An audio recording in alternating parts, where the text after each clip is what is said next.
postaviť našu gastrokuchyňu kdekoľvek. Je to kuchyňa na vozíku, celonerezová kuchyňa, ktorá disponuje dvoma veľkými horákmi na veľkokapacitné varenie.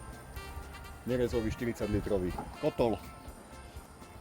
Ďalej sa tu nachádza platnička, ktorá je na menšie zohrievanie. Ďalej je tu nerezová plocha, prípravná plocha, pod ktorou sú umiestnené elektrické zdroje, ktoré napájajú všetky potrebné stroje a prístroje.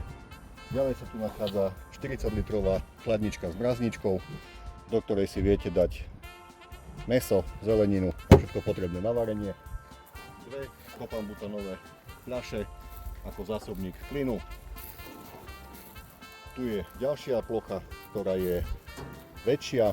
Pod ňou sa nachádza 100-litrová nádrž na teplú vodu. Veľký dres, kde si viete pohodlne pustiť vodu, umyť riad aj čo budete pripravovať. Ďalej je tu teplý pult, do ktorého si odkladáte pečené mäso z poslednej časti. Táto posledná zadná časť je vymeniteľná za ďalší kotlik s objemom 40 litrov.